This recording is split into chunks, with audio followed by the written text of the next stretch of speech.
So guys, welcome to IGS classes, and here we are going to start our next session on the ATC, that is Airport Authority of India Junior Executive Air Traffic Control exam, and this exam is going to be held on 27th of December. So before starting this, I would like to tell about the last class. That in the last lecture we discussed about the electrostatic, the topics which can be asked from the electrostatic. So you have already seen that there are various topic in the electrostatics that can be asked, and we discussed a few of them like Coulomb forces and the Gauss law. If I broadly say, these are the topics that we discussed, and also we discussed about some of the Maxwell's equation. We saw some questions that which kind of question could be asked. So if you have not seen the previous lecture, then you can also visit from the go to the live section, and there is a video in the lecture number 1, AI JE ATC. So this is lecture number 2, where we are going to discuss about the next, which is a law of motion, and the motion in a straight line. So we have seen in the last lecture about the electrostatic, and I also show you some questions that is asked in the Airport Authority of India, where the questions were from the motion in a straight line and also in the plane. So motion in a straight line. What are the different topics that you should cover if you are preparing for ATC? Then what are the different things in the straight line that you should cover? So quickly share this session to all the other friends as well, so that the maximum students will get benefited from this session, and you will also feel that there are number of students who are participating in this such type of exam, and these type of exams are having many number of uh, vacancies, and competition is also good, and the cutoff is also very high. So that's why you have to prepare very specific things and very accurate things, that and how to approach to the such type of questions. Okay, so you can comment in the comment section if you have any doubt regarding the preparation of the ATC. Now, motion in straight line, if you talk about the speed, there are few important terminology that are associated in this type of uh, uh, in this chapter, and then we will discuss some questions related to this topic. Okay. Then the first is speed. How do you define the speed? Obviously, the speed is how much distance it has traveled, any object, any body, the distance it has traveled divided by the time taken, that is called as a speed.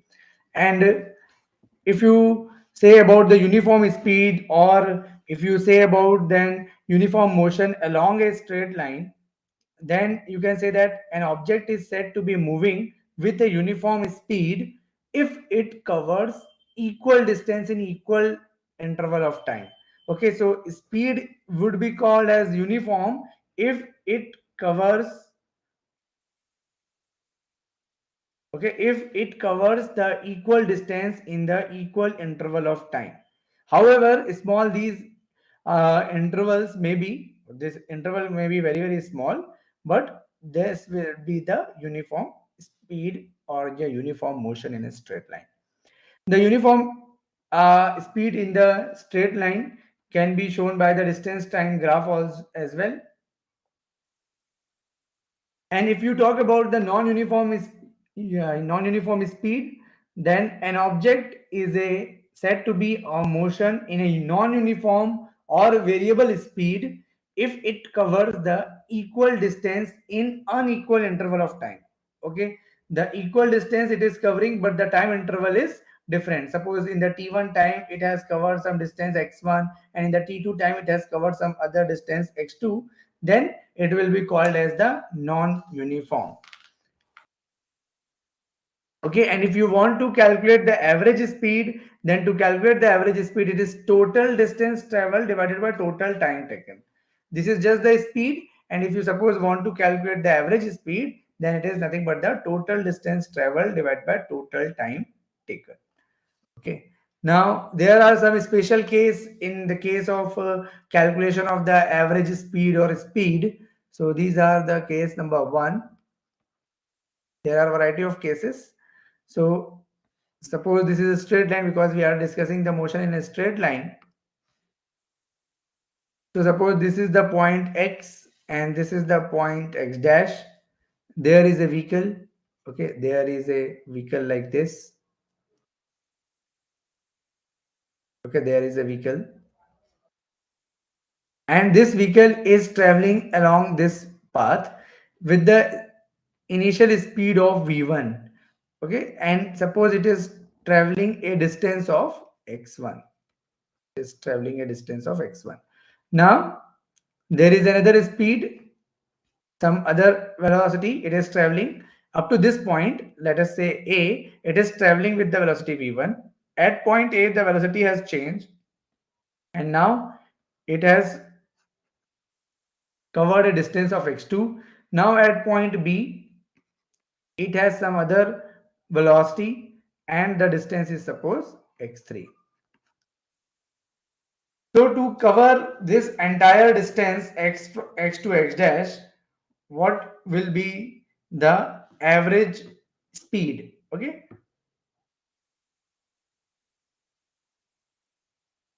Okay. Now, if I ask you that, how will you tell about the average speed? If I ask you to calculate the average speed, how do you calculate? So average speed, as I told you, that it is nothing but the ratio of total distance traveled, which is x1 plus x2 plus xt divided by the t1 plus t2 plus t3. That is the total time taken. So the distance is x1 plus x2 plus x3. Right now, what is the total time? The time taken to cover the distance x1 is the distance upon velocity. So x1 upon v1, and this is x2 upon v2 and x3 upon v3. So this is how you calculate the average speed. But if all the cars, if they suppose this car covers the equal distance with the different speed, that means x1, let x1 equal to x2 equal to x3 equal to x. So it is covering the same distance in the different speed. So in this case, if this is the case, then we will substitute it here and you will get the average speed as x plus x plus x, that is 3x, and x upon v1 plus x upon v2 plus x upon v3. And if you take the common, this is 3v1 v2 v3 divided by v1 plus v2 v2 into v3 and v3 into v1. So this is how you calculate the average speed if a body is moving the equal distance with the variable speed. Okay, the speed is different, but the distance it has covered is same in the equal interval of time.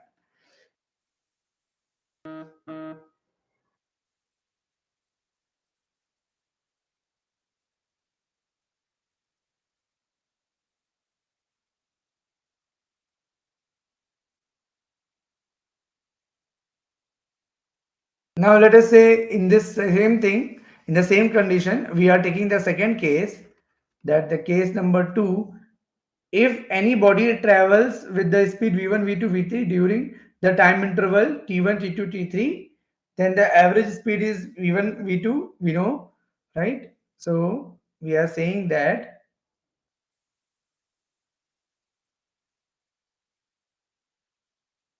okay, the same case we are taking, and we can take this as the average speed.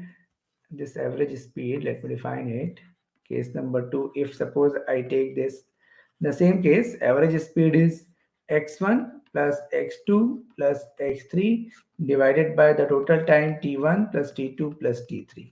But what about the distance? Distance is equal to velocity into time. So suppose the velocity we know v1, and the time interval here is t1 and t2 and t3. So this is covering a distance of x to a in the time t1, a to b it is in the time t2, and b to x dash in the time t3. So in that case, what will be the distance? V2 into T2 and V3 into T3. Now let the time is same. Okay, the time it is covering the distance with the equal interval of time. The distance x to a, it is covering with the same time, and in a to b it is also covering in the same time, and b to x dash also covering in the same time. So t1 t2 t3 is equal to t. Then the average speed would be, this is v1 into t1. So now the t is common, so v1 plus v2 plus v3 divided by 3. So in this way you will get the two different formulas.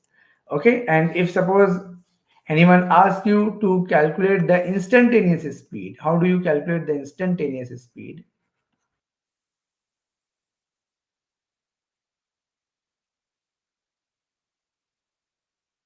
Okay, so instantaneous speed is limit delta t tends to 0 delta x upon delta t, that is the change in time and the change in distance. We can write it as dx upon dt.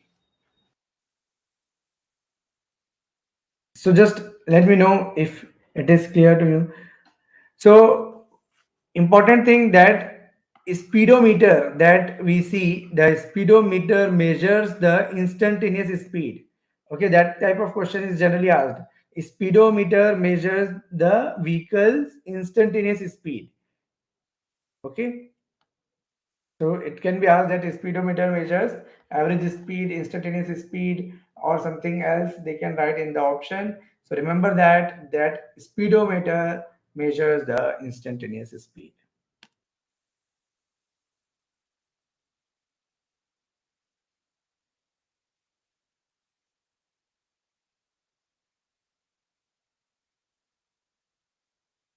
Okay, for the distance time graph, okay, if suppose there is a distance time graph,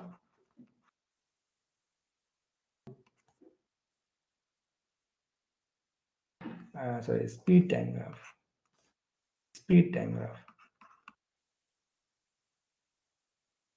Speed time graph gives you area under this graph gives you distance, gives distance, not a velocity. So suppose this type of questions can be asked, like here there is a velocity given, velocity time graph is given, like this is the velocity or speed. And say this is the velocity and time graph, and this is O, this is A, this is B. Let it be value 6, and this value will be, we can take as 3. So if I ask you to calculate the distance traveled by the particle during the time t equal to 0 to t equal to 3, so it can be the distance traveled by particle, okay, during t equal to 0 to t equal to 3. So what will be that? The question is this. Okay, this is the question. So what is the solution of this? Just you have to calculate the area. To calculate the distance, we need to calculate the area. That is 9.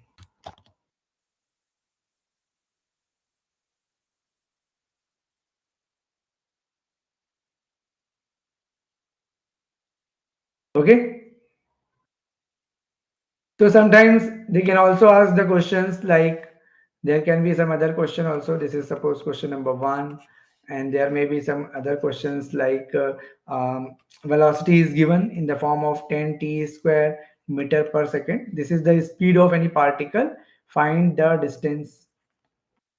Find distance from t equal to 2 to t equal to 5 seconds. Okay.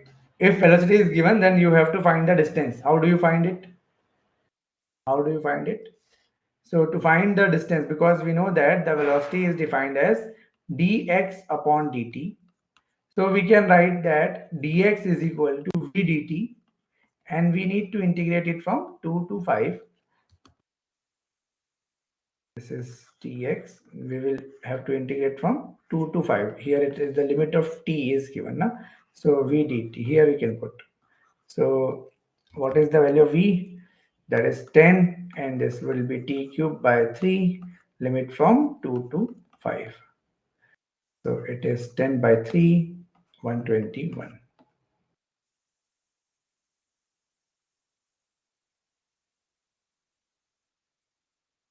125 minus 8, 117. 117. 390 meter. 390 meter would be the answer. Okay, so this type of questions can also be asked from the basic speed concept. Okay, the concept of speed. Now let's come to the concept of velocity. How do you define the velocity?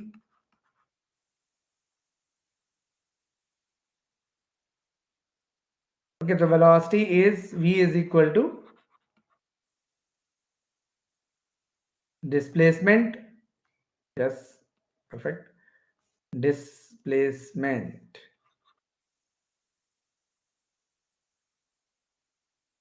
divided by the time interval.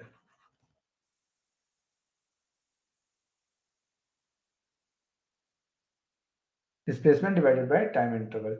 What is the uniform velocity? Again, a body is said to move with the uniform velocity if it covers the equal displacement in an equal interval of time. Then it is called as the uniform velocity. And non-uniform velocity when there is a variable velocity, variable displacement.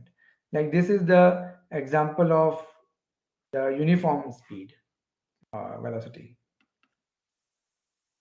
These are the uniform velocity.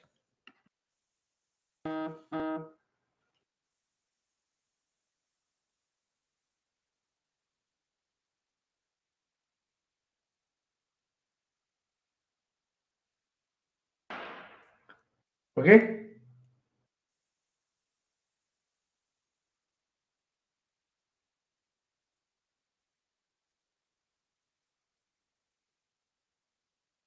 Now, non-uniform velocity, like this may be the example of non-uniform velocity.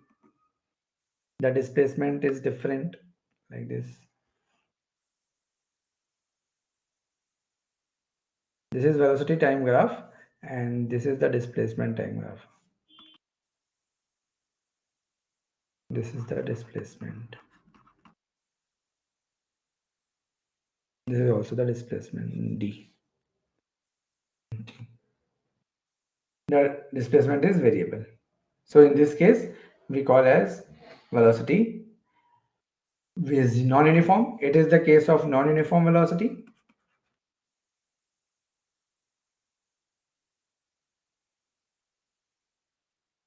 And this is uniform velocity.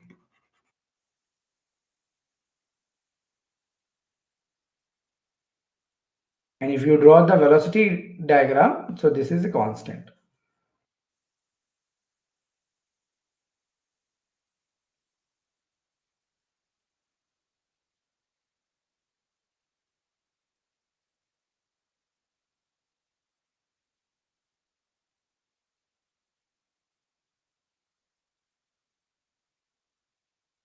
Okay, now the average velocity is same. The average velocity is change in displacement and the change in time, you can say. And the instantaneous velocity is nothing but when you take the delta t tends to 0. So the difference between the speed and velocity is the rate of change of position of a body and rate of change of velocity. Speed is rate of change of position of a body, and the velocity is rate of change of displacement of a particle or body. And speed tells nothing about the direction of motion, and velocity tells the direction of motion of the particle. And the speed can be positive or negative, and it also can be the positive or negative or zero. Velocity can also be zero. The speed can never be negative. Positive or zero it can have. The speed will not have negative value because it is a scalar quantity, and the velocity, the negative value of velocity shows the direction of velocity in the negative direction.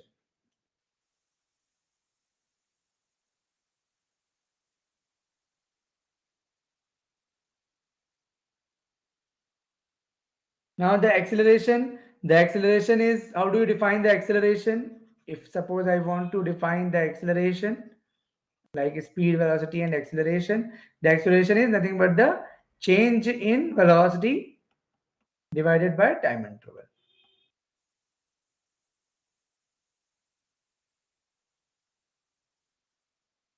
Okay, acceleration is change in velocity divided by time interval. Uniform acceleration is same. A object is said to be moving with a uniform acceleration if the velocity changes by the equal amount in the equal interval of time. So velocity will change with the equal amount in the equal number of time. And if any body is accelerated with the acceleration of a1 till the time suppose t1, and acceleration a2 up to the time t2, then the average acceleration is a1 into t1. This is a1 into t1 plus a2 into t2 divided by t1 plus t2.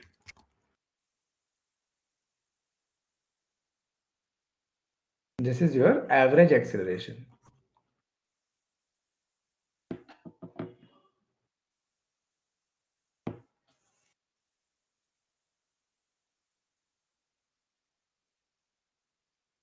Now, what is the kinematics equation? What is the kinematics equation?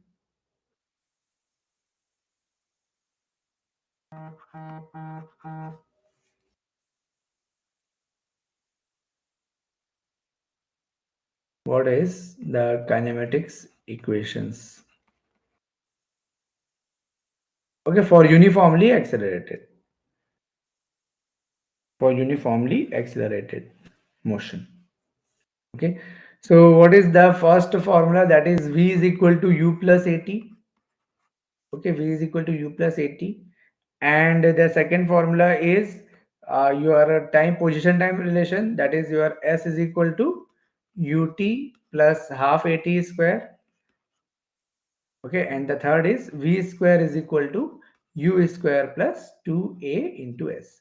These are the three kinematics equations. V is equal to u plus at, s is equal to ut plus half at square, s is the distance displacement, and v square is equal to u square plus 2as. Here also s is displacement, a is acceleration, v is final velocity, and u is the initial velocity. Okay, these are the three important relations. Now the distance, fourth one, the distance traveled, right? The distance traveled in the nth second. The distance traveled in nth second of uniformly accelerated motion. Okay, distance traveled in nth second of uniformly accelerated motion. So Sn is equal to u plus a by 2 2n minus 1. Okay, in the nth second, if somebody asks you what will be the distance in the last 1 second or nth second, then you can use this formula. Use the initial velocity, a is the acceleration, and in which second it is asking, you can use that n. Again, there are some impossible graphs. Like for the distance and time. The distance cannot be negative. So if there is a graph like distance time graph in this form, so that is invalid. Okay, invalid graph if it is the distance and the time. Okay, and also the position and the time cannot make a closed loop like this. So this is also the distance time graph, which is not possible. And also the speed time graph. If suppose the speed time graph as it is given like this, like suppose this, then also it is invalid because the speed cannot be negative. Speed time graph. So speed cannot be negative. So that is why these are the three invalid graphs. Distance time graph cannot have the negative value and the closed loop, and the speed time graph can also have not non-negative value. It will always have a non-negative value, so it can never be a negative value.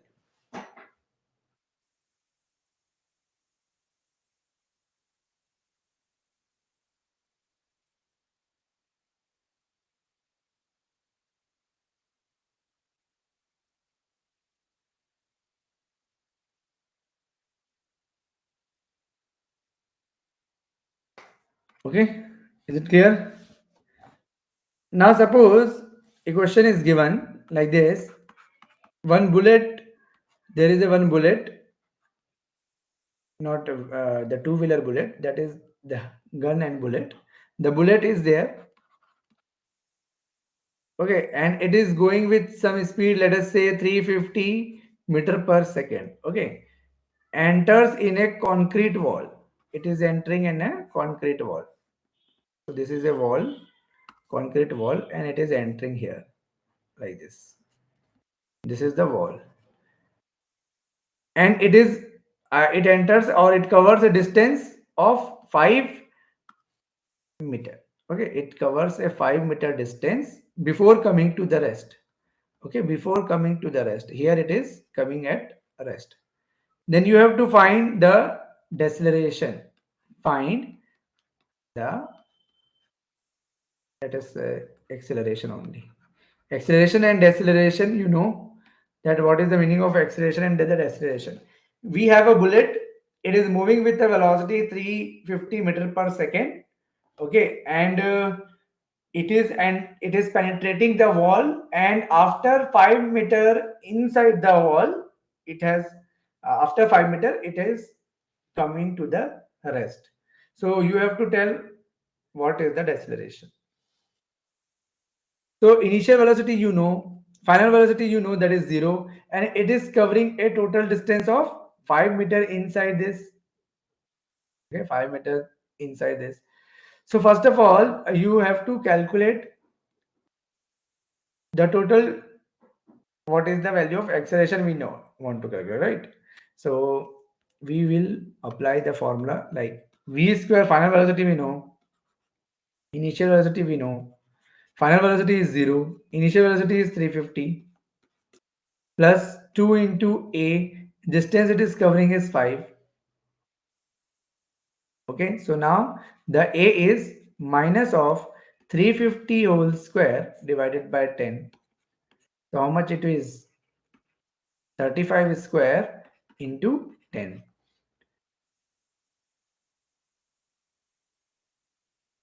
Okay, so 1225 into 10. And because it is given in the centimeter, na? So this 5 is in the centimeter, so it is in the 10 to the power minus 2.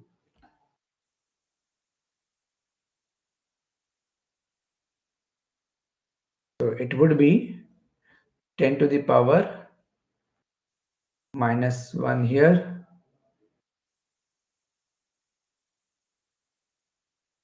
It is 10 to the power 2 will go in the numerator. So this is 10 to the power 3.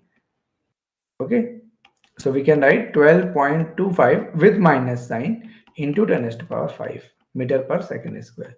Why it is coming negative? Why it is coming negative? Negative is showing that it is not accelerating, it is decelerating because the velocity is decreasing. So that is why it is coming to the rest. So it is called as the deceleration.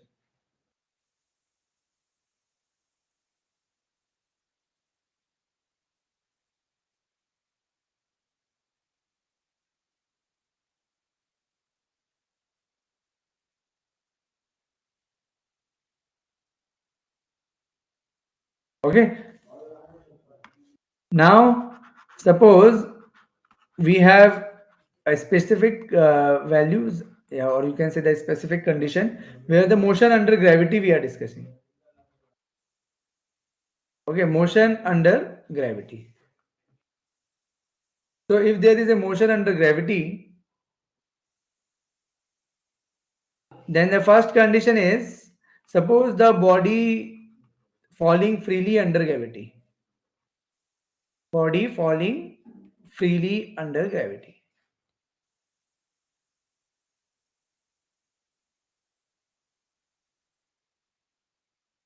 So in this case, what is the velocity? If it is the case, because body is falling freely, so whenever there is any body which is falling freely, the initial velocity is always taken as 0. So the final velocity by which it will hit the ground will be root over 2gh.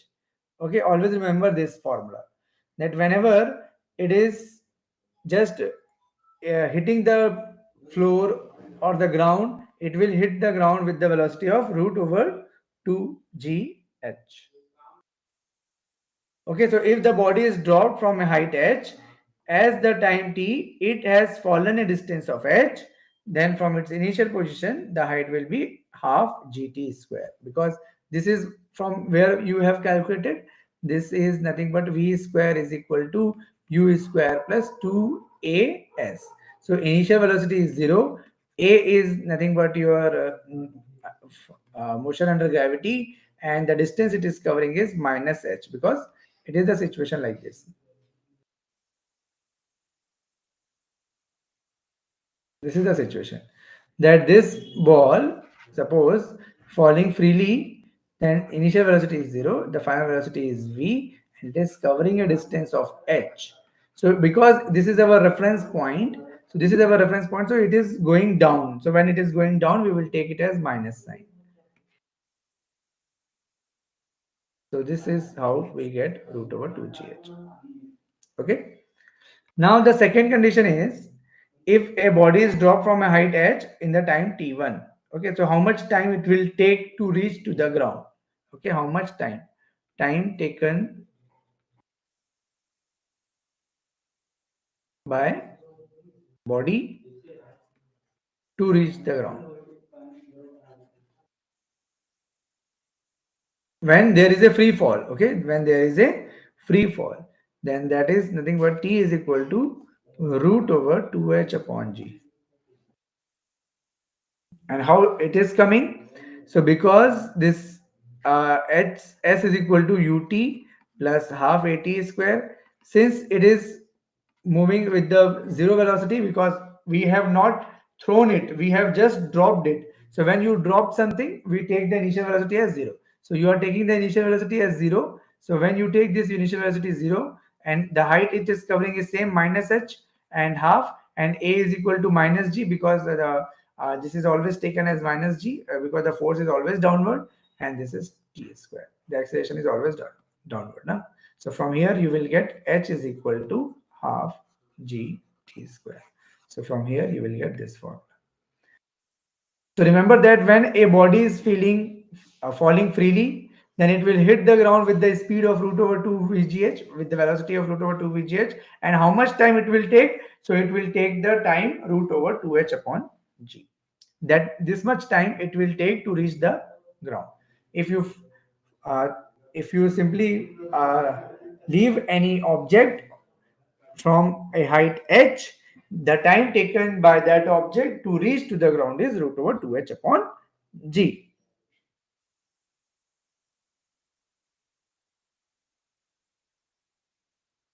So as you can see that this height is directly proportional to the t square. So the distance covered by a body fallen in t1 time, t time, 2t time, 3t time will be in the ratio of 1 square, 2 square, 3 square, right? Here you are saying that if this is the case, then this h is directly proportional to t square. Since this is directly proportional to t square, suppose a object is falling in the time t, another object is falling in the time 2t, another object is falling in the time 3t, if it is given to you falling time, so you can say that the height it will cover as in the ratio of 1 square in the ratio of 2 square in the ratio of 3 square, because when you put it here you will get is this one, h1, h2 and h3. The ratio of height it will cover if it is traveling in a time interval of t, 2t, 3t.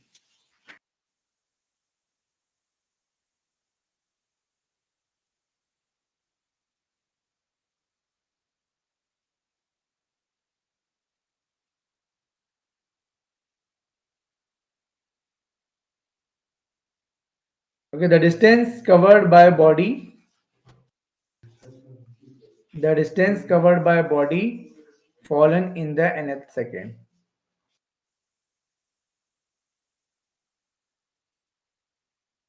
The distance covered by body fallen in nth second. Suppose in the last nth second, how much distance it is covering. So this is again, you can calculate by 1 by 2 g into 2n minus 1. This is the distance. So suppose in the first, third, and first, second, second, like this, if you want to calculate first, second, and third second, then it will cover in the ratio of, when you put 1, you will get 1 by 2. When you will put 2, so this is 3 by 2. So like this you are getting. So it is all in the ratio of 1 ratio 3 ratio 5. 1 ratio 3 ratio 5. Okay, when you put n equal to 1 here, you will get g by 2.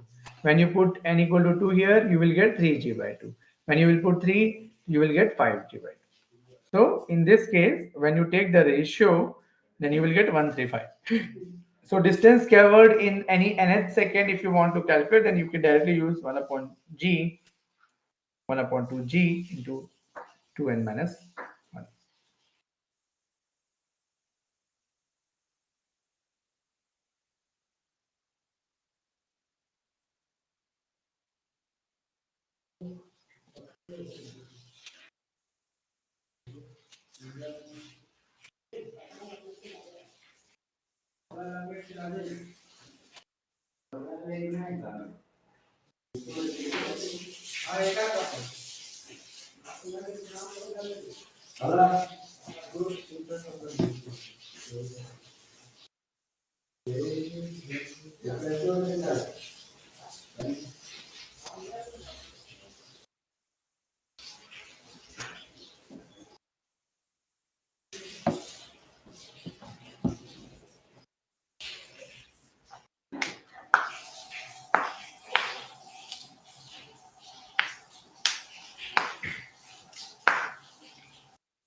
Okay, this is about the motion under gravity. What are the important points? So I have told you the important points, that in case of motion under gravity for a given body, mass, acceleration, and the mechanical energy remains constant. Okay, mass will remain constant, acceleration will remain constant, which is g, and the mechanical energy also remains constant. While the speed will be changing, because suppose initially the velocity is 0, but as it falls, the velocity will increase. So speed will change, velocity will change, the momentum will change, kinetic energy will also change. But kinetic energy, potential energy will change, but overall energy will remain constant. Because velocity is changing, so kinetic energy will change. So if the position is changing, the height is changing, that means the potential energy will change.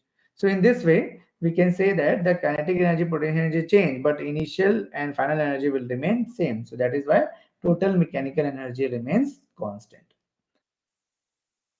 So velocity we have calculated, it is root gh, 2gh, and the time also, time taken to reach to a height h, and time taken to fall down through a distance h, that is same, root over 2h upon g.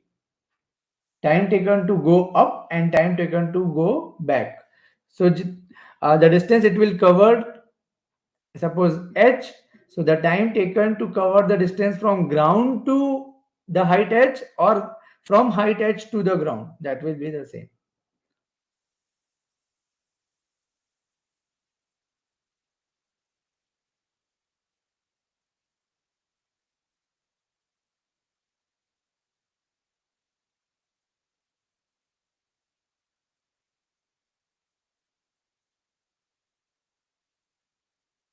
Now when the air resistance will be there, then that is not important.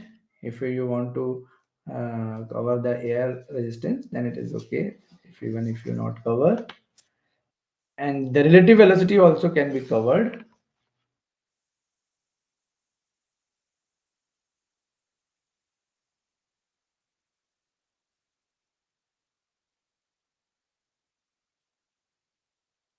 Okay, suppose I give you one question, that suppose it is the graph which is given to you.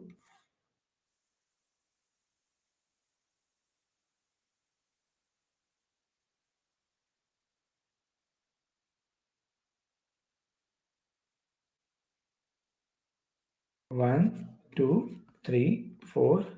Okay. So this is the time t, and this is the velocity.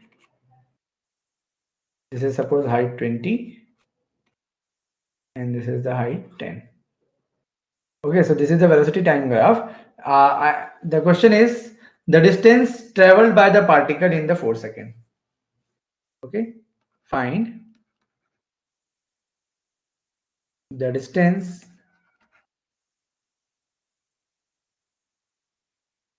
traveled by particle in 4 second.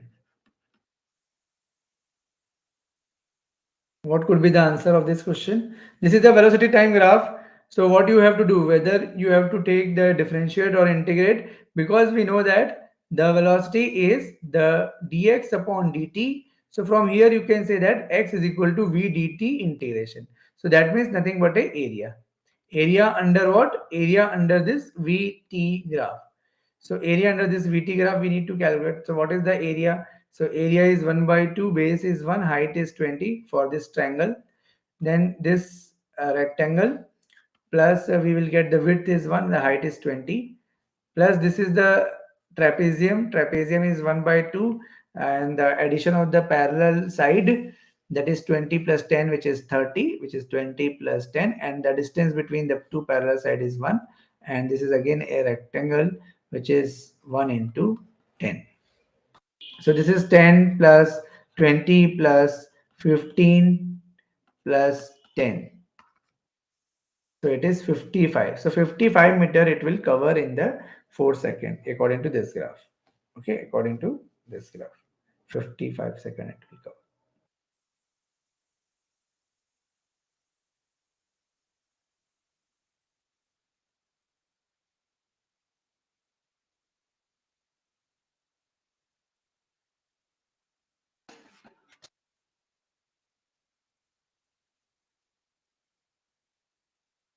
Okay, suppose you can take one more example.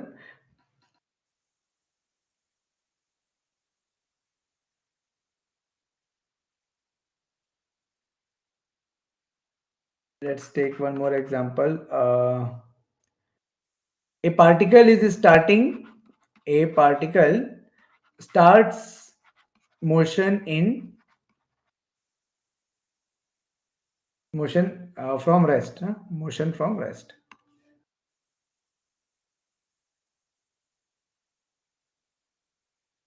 Under the action of a constant force. Okay, a particle starts motion from the rest under a action of a constant force if the distance covered in the first 10 second is s1. Okay, if the distance covered in first 10 second is s1 and covered in the first 20 second is s2, then which one of the following is correct? S2 equal to 3s1, or S2 equal to 4s1, or S2 equal to s1, or S2 equal to 2s2. Which one of this will be correct? If a particle starts motion from the rest under the action of constant force, it was previously at rest, now you have applied some force. Because of that force of action, it starts moving, and in the initial 10 second it has covered a distance of s1. So v square is equal to u square plus 2as we will apply. The velocity we don't know. Okay, the velocity we don't know. The initial velocity is this.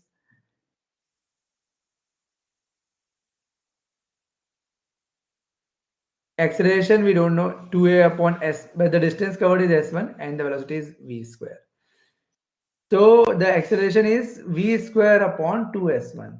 By this acceleration it is moving. Now in the first 20 second it is asking na. So we should take, okay,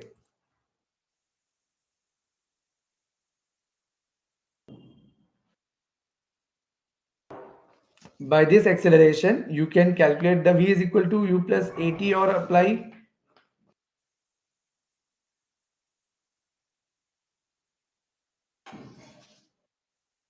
Okay, because the time, it is talking about the time na, so we should not apply this, right? Anyone?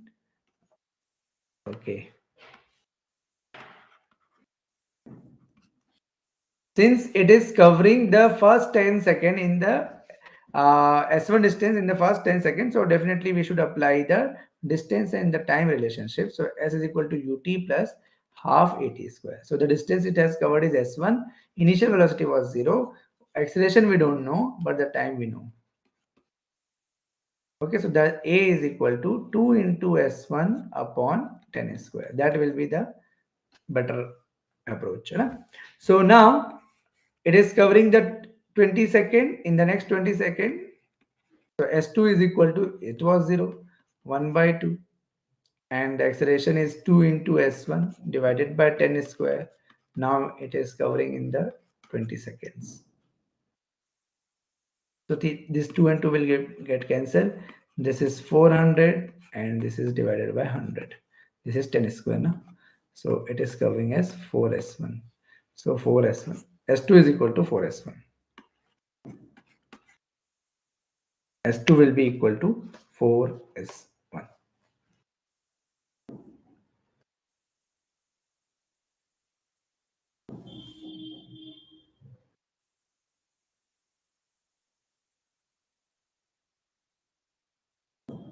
Okay, now suppose one more question if I take that a particle of unit mass, the velocity, it is moving with some velocity. Let us say the velocity is b into x to the power minus 2n.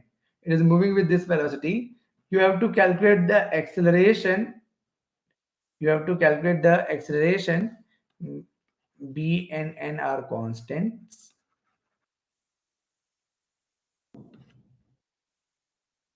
The acceleration of the particle you have to calculate. So what are the options?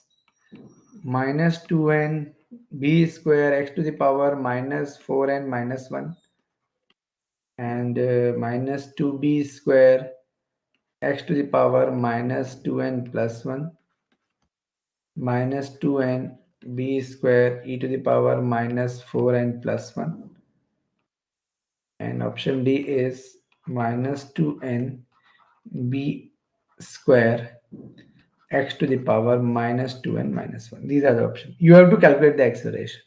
The velocity is given, the acceleration you have to calculate.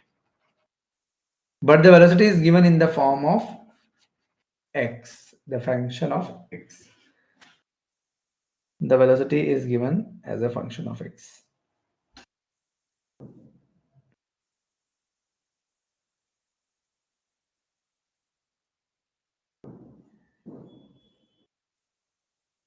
So, what will be your approach? Now we know that the acceleration is dv upon dt. The acceleration is dv upon dt, but the v is not given in the form of dt. Then what will be the approach?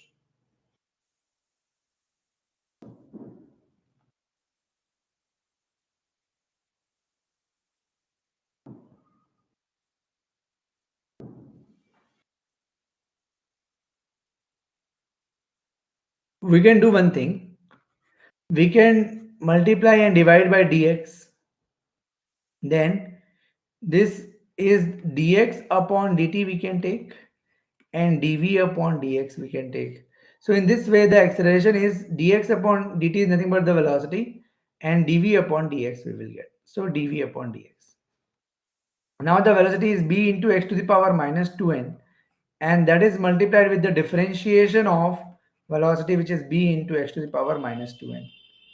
So if I differentiate it, what I get, this is b square, and this b is constant. So now it is minus 2n x to the power minus 2n minus 1 multiplied with x to the power minus 2n. Okay, so this is acceleration is equal to minus of 2b square n and x to the power minus 4n minus 1. Okay, minus 2b square n, which is the right answer. Option A, minus 2n into b square. Yes, option A is the right answer. Okay, so in this way you can approach to the question. So like we have one question from the previous year also. Let me show you. This is what we discussed yesterday. Yeah, so this was the question. That is the question I told you from the law of motion. So yeah, we are discussing not the law of motion right now, but yes, straight actually motion in a straight line. We can say actually that question from the kinematics. The question from the kinematics.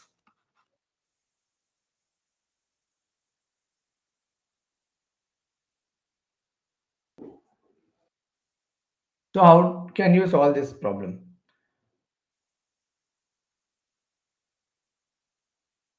How can you solve this problem?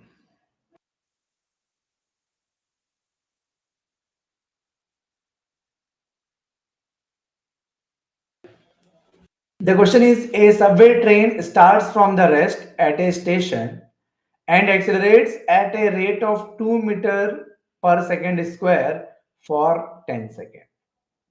That means you can draw one diagram for this. It is starting from the A. It is starting with the zero velocity. Obviously, it was at rest. Now, it has an acceleration of 2 meter per second square and 10 second it is moving. So it is moving for 10 second. So this is the time for which it is moving. 10 second it is moving. Now definitely when it starts moving, it will acquire some velocity. Let us say v, which we don't know. Just wait a second.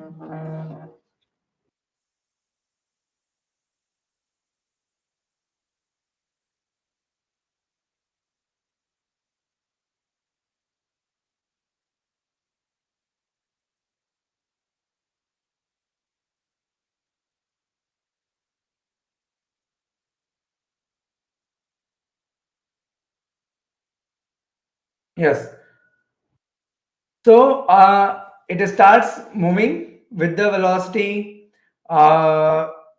It starts from the rest, and after moving with the 10 second, after moving the 10 second, it will definitely acquire some velocity because it has an acceleration.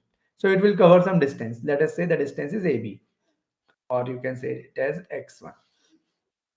Okay, so it then runs a constant speed of 30 seconds. It then runs a constant speed. It is moving with the constant speed, with the same speed it is moving with the velocity v. And how much time? Now it is moving at 30-second time.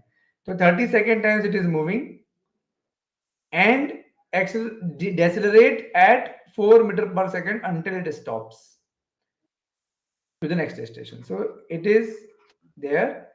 Here it is starting the deceleration of 4 meter per second square, and finally this velocity is 0. This is say v1, this is say v2, and this is the final velocity, which is 0.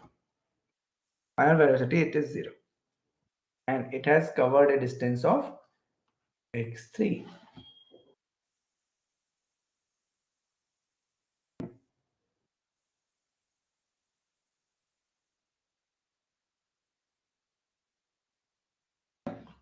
Okay, is it clear? This question is clear.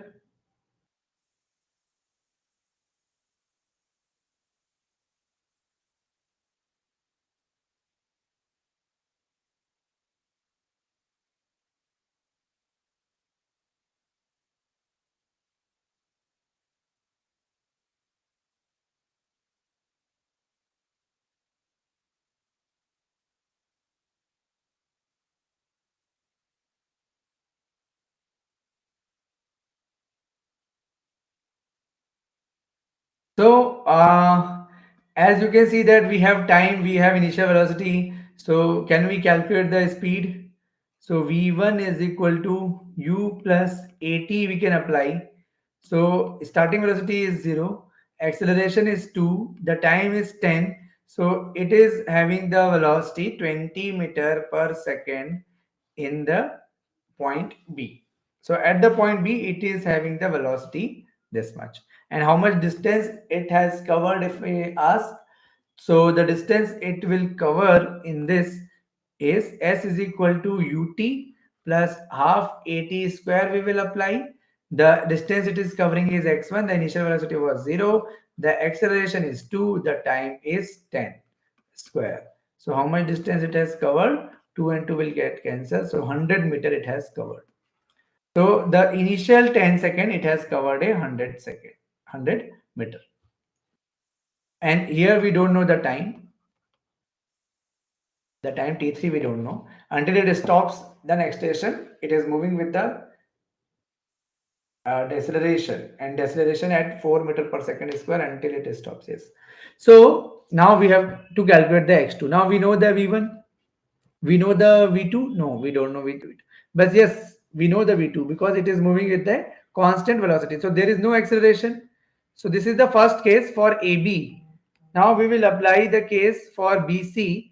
Since the uniform velocity is there, uniform velocity, it is moving with a constant speed. So uniform speed, so the acceleration will be 0. Okay, so acceleration is 0. So the distance is equal to velocity into time. So velocity is v1, the time is t.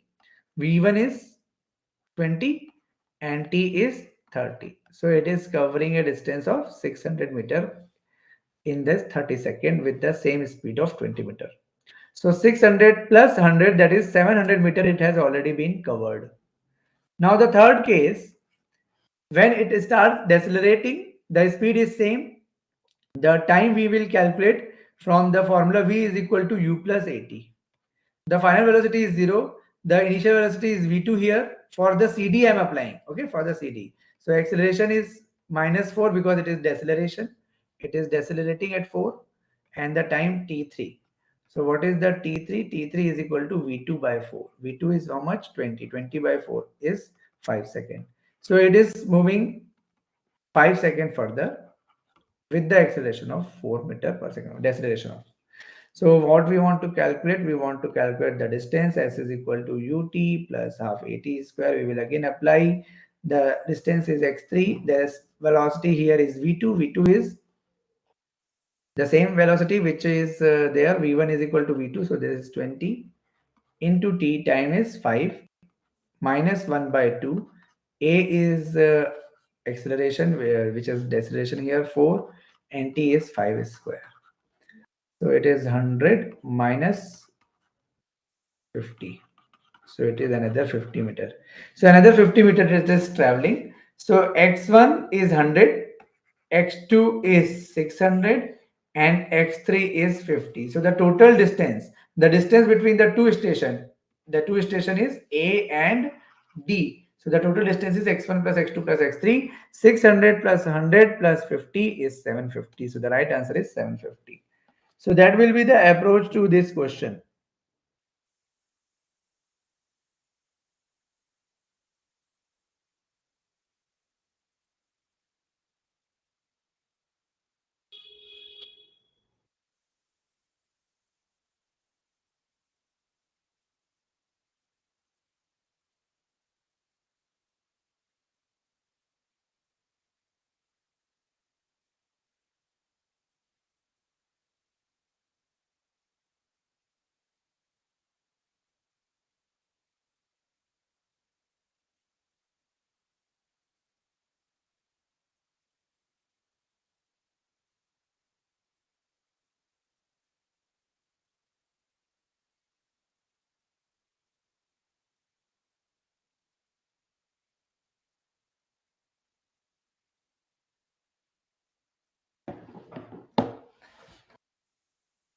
Okay, is it clear up to this point?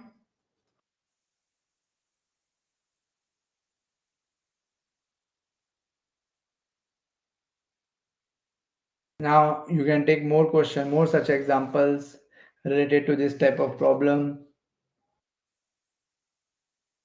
Okay, this is one example, and that is a good one which has come in this Airport Authority of India.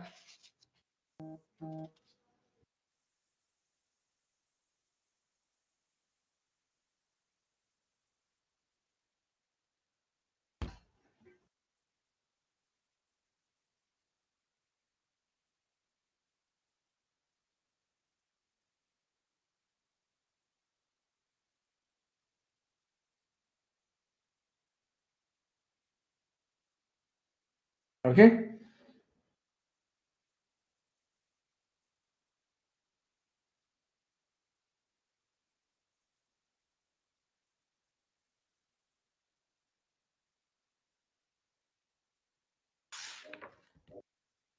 Now this question we have already covered. Now let's talk about some of the question from the projectile. Okay, the projectile motion, the question is already there. That previous year question also we will discuss from the projectile motion. But the projectile motion, the beauty of the projectile motion is that it is quite easy. It is quite easy because there are only some 3 to 4 formulas, and based on that 3 to 4 formulae only the question will be expected. Okay, so let's discuss that. Suppose we will, that is come under the motion under 2D. So this is suppose two dimension, this is y and this is x. Okay, and you have projected something from here to here. Okay, you are projected something from this side to this point. Okay, this point, this O to any point A. This is x-axis, this is O to any point A.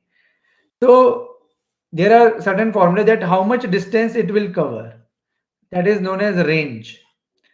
Okay, how much distance it will cover if you project it at an angle of theta. Okay, this is the tangent. So if you project it with the velocity u, then how much distance it will cover? First, what will be the maximum height that it will reach if you are projecting it with the velocity of h at an angle theta? Okay, and how much time it will take to reach from O to A? The time taken from O to A, that is known as time of flight. So first thing you can write is time of flight. Time of flight means the total time from O to A. Okay, total time from O to A. Okay, O to A, that means ground to ground. So that is nothing but the time of flight is denoted by capital T. This is 2u sine theta upon g. So that is your total time. So this much time anybody will take, any body, any particle, any ball, anything, if you will throw with the velocity u at an angle of theta, then it will reach to the ground after the time 2u sine theta upon g. Okay, this is the first formula. The second formula is range. The second formula is range. The range is r is equal to u square sine 2 theta upon g. So this much range it will cover if you are throwing the particle with the velocity u at an angle of theta. And the maximum height it will be reached is denoted by h. It is u square sine square theta upon 2g. U square sine square theta upon 2g. So these three formulae should be in your mind always. And one more thing, that the horizontal velocity will always remain constant. Like here, if you break it in the two part, that is u cos theta, and definitely this component will be u sine theta. So if you draw the tangent over here, then this will always be u cos theta only. Even if the velocity is suppose u1, but this horizontal component will always be u cos theta. Okay, and this component will be u1 sine theta. Whatever you u1 cos theta is equal to u cos theta. Here, when you say the maximum value again here also u cos theta is there, but the vertical component is 0. The y component will be 0 here. The y component is 0. Let us say uy. This y component will be 0. Only the horizontal component will exist in the maximum height. That is why it is not covering more height. Na? If there is a velocity in the direction of y, then it will cover more distance, but it is not covering the distance in the vertical direction because the velocity is 0. And the one more thing about this projectile is the trajectory that it is following. What is the equation of the trajectory? Trajectory equation of trajectory, you will say this is x tan theta, trajectory it is y equal to x tan theta minus, okay, it is x tan theta minus x tan theta minus x square into tan theta by r, right? X square tan theta by r.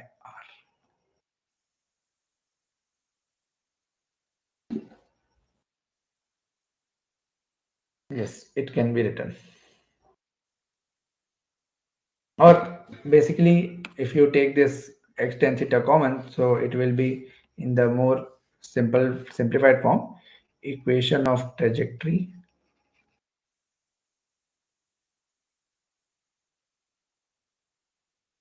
If I take this common, y is equal to x tan theta I am taking common, then the range formula we have, 1 minus x by r will be there.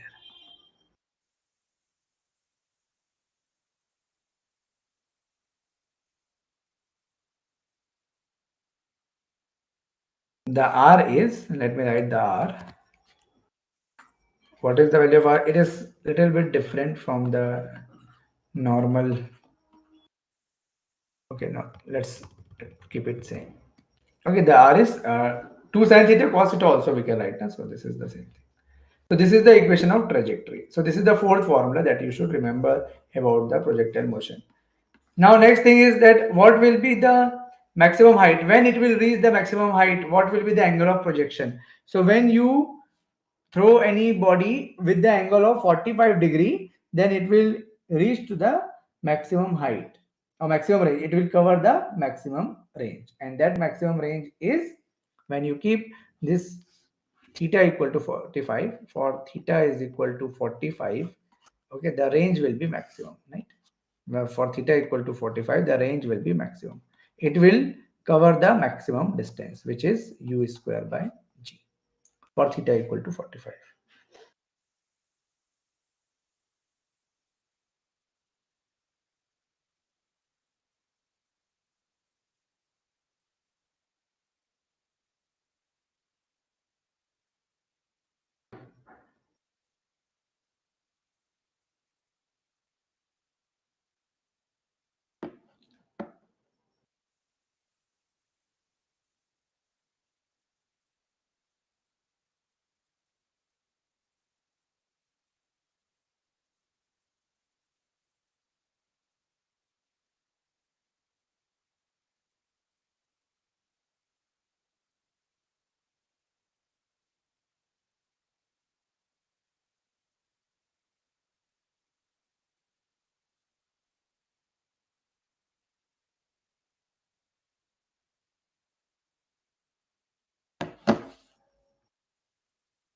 Okay, this is a question from the gravitation.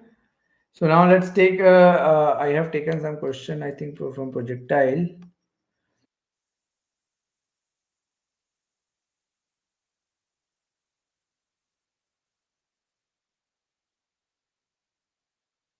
Newton law of motion we will cover. Okay, so there is, I think I have not kept any question from this, right? So we will take one question for your practice.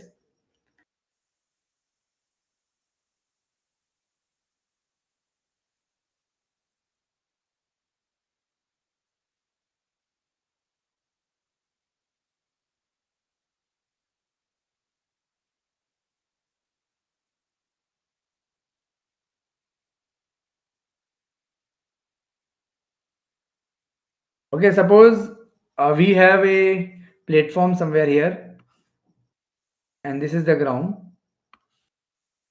Okay, this is the ground. We have a platform, say 80-meter height. The height is of this platform is 80-meter, and a projectile is fired with a horizontal velocity. We have fired something with the horizontal velocity 330 meter per second horizontally. Okay, that is horizontal velocity. Horizontal velocity is 330 from the top of the cliff. This is a suppose a cliff. Now, how long it will take to strike the ground? How long it will take to strike the ground? That how long it will take, how much time it will take, and with which velocity it will hit the ground. This we want to calculate.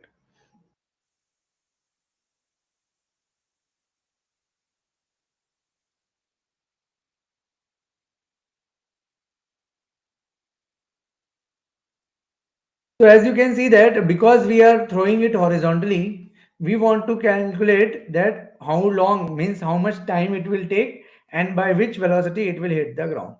Okay, the velocity by which it will hit the ground, this much. This velocity. This velocity we want to calculate.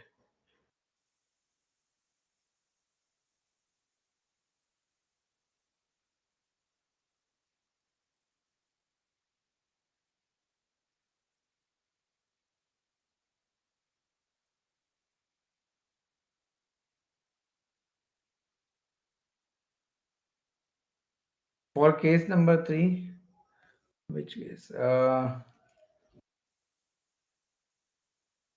Yes, Srinidhi, you can do that.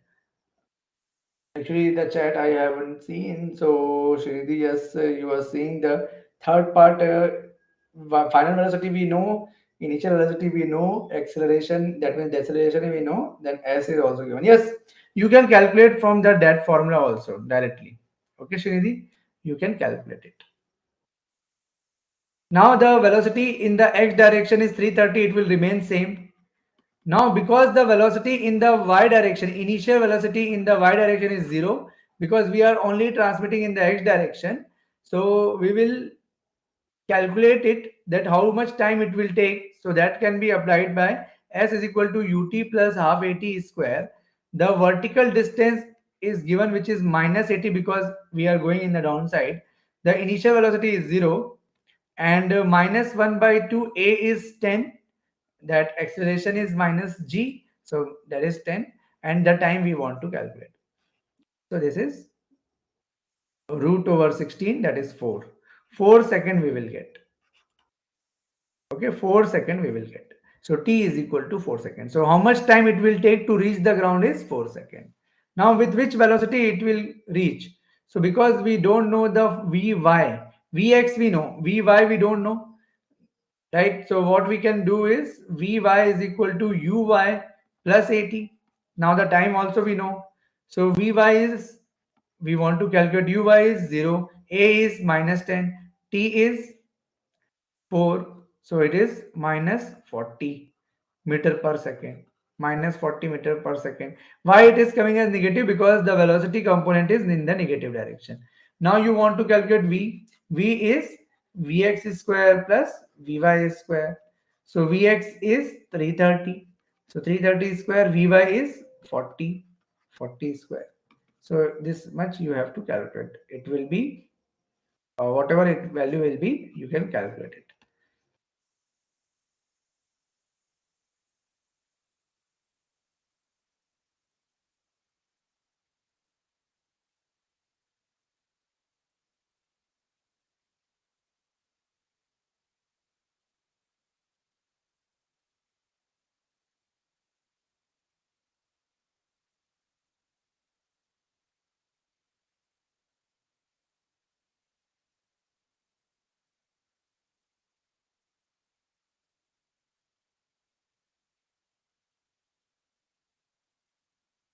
Okay.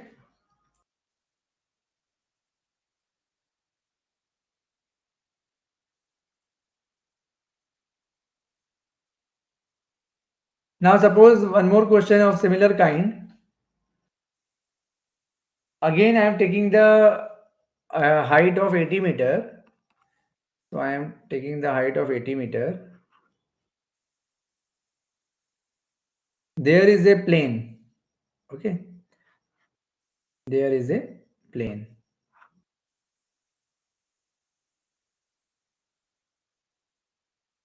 There is a plane like this.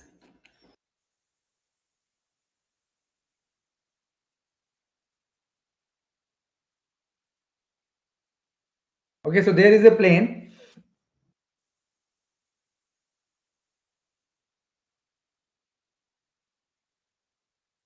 Now at the height of 80 meter, there is a plane and it is moving with the velocity 150 meter per second. It is moving with velocity 150 meter per second.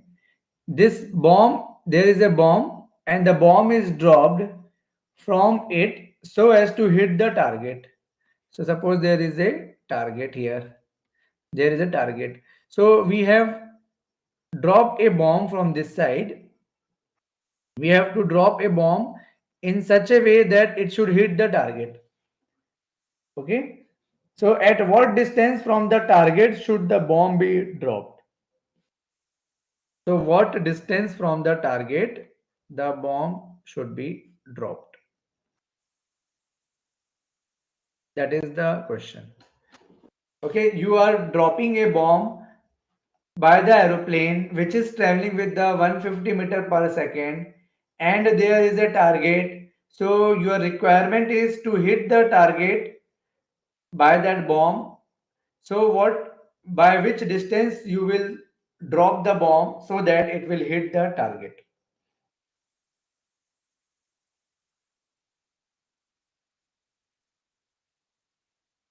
So in such type of question, because the plane is moving with the 150 meter per second, we say that this bomb is also moving with the 150 meter per second. So the bomb horizontal speed is 150. So the bomb horizontal speed is 150, but the bomb vertical speed is not there because we are dropping it. So we are dropping it. That means the vertical speed will be 0. Okay. So again, we will be able to calculate the how much time it will take to reach the ground. Okay. So the time is nothing but a root over 2h upon g, the same formula, s is equal to ut plus half a square, half at square. So 2 into 80 divided by 10. So it is 4. So again, it will take the 4 seconds. So 4 seconds it will take to reach the ground. Now you know the horizontal speed. So how much distance it will be covering horizontally? The bomb will be covering the horizontally because the horizontal velocity is there. The time is also there. So the horizontal speed is 150 into 4, that is 600 meter. Okay, so 600 meter before it should be placed, or is there something else?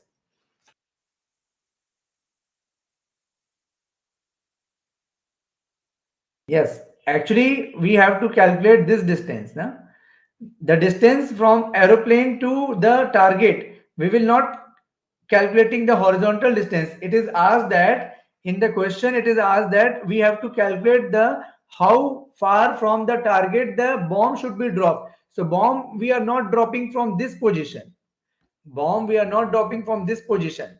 The r which we calculated is the ground to ground distance, but we need to calculate the distance from the bomb or from the airplane to the target. So that will be the distance. So this distance we want to calculate. Okay, so that is not our final answer. So read the question carefully. So this is 80 square by the Pythagoras, and this r we have calculated as 600 square. So by this, when you calculate, it is 36 into 10 to the power 4 plus 64 into 10 to the power 2.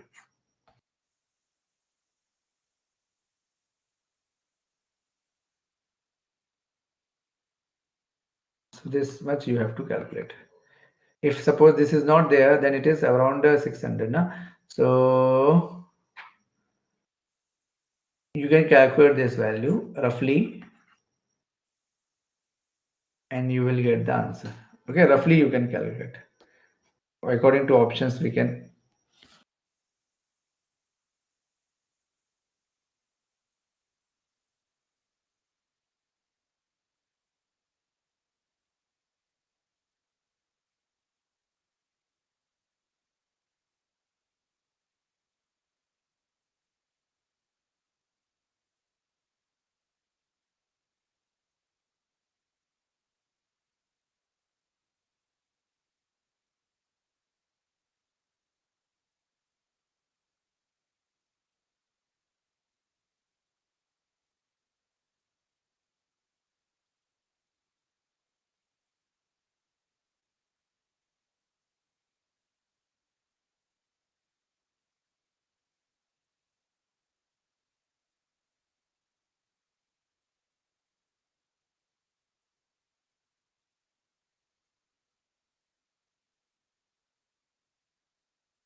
Okay, is it clear, Srinidhi?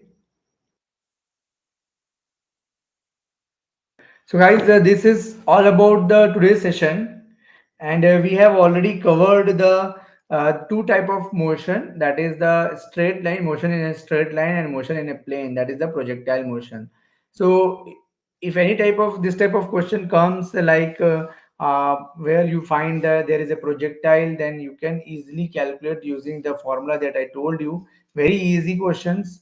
Okay, if you want to take one more example, then also we can take it like suppose it is given that if the time of flight, okay, let me write if yeah, so time of flight, suppose this is the question, if the time of flight of a projectile, okay, is 10 second, okay, yes, 10 second, and the range we will take is 500, then the maximum height we want to calculate, maximum height attained, maximum height attained by the projectile, what will be that? So if I take this option as 125 50 100 and 150, yes, this is the question. Suppose this is the question, then how will you approach? Time of flight is given and the range is also given, you have to calculate the maximum height.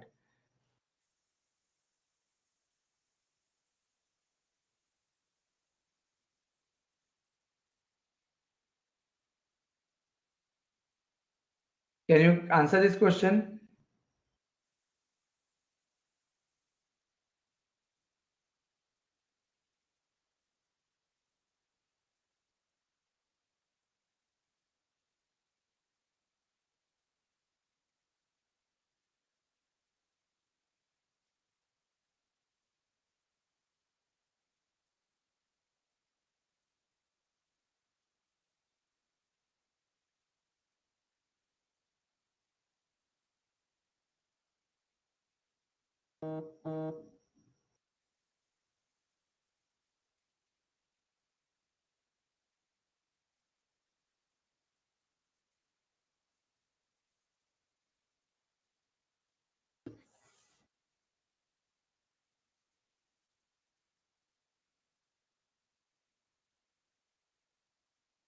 So as I told you that the time of flight t is equal to 2u sine theta upon g. So that is your 10 second.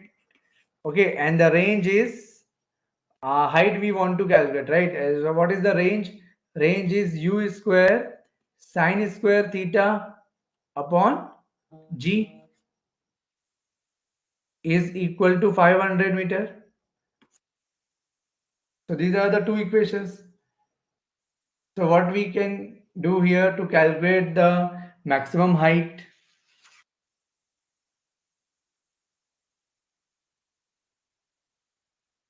So what you can do is you can calculate from this equation as u sine theta. Suppose you are able to calculate the u sine theta, this range equation is not even required because the height formula is u square sine square theta upon 2g.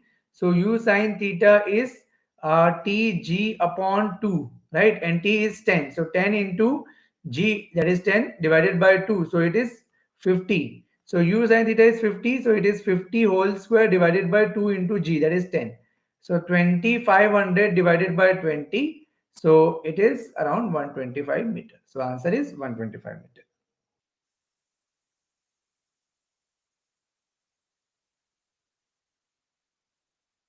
Okay. So guys, thank you for watching this session, and we will meet in the next class. In the lecture number 3, we will be discussing. Okay, we will be discussing around. You can say the gravitation part we can discuss. Okay, the gravitation part we will discuss, and the second, the Newton law of motion we will discuss. These two topics we will discuss in the lecture number 3 of ATC physics. Okay, so thank you for watching, and this revision session will help you definitely. We are not able to cover a lot of questions, but I am covering the important formulas and the important concepts along with some small questions by which you can understand that how to apply, how to understand the question. So in the next class, we will be discussing the Newton law of motion and the gravitation. These two topics we will cover. Okay. Thank you, Srinidhi. Thank you, everyone. And yes, don't forget one thing, that you can contact in this number, and in this number you will get the detail about the upcoming batches regarding the gate and other exams, related exams. You will get the you can inquire about this all exams batches which we are running on this number, and these are the websites. There also you can visit and you can get the detail. You can also email us, and you can also join our Telegram group, WhatsApp group, and the Facebook group, etc. YouTube channel you have to subscribe. So don't forget to subscribe this channel to get the more videos, more informative videos. Okay. Thank you.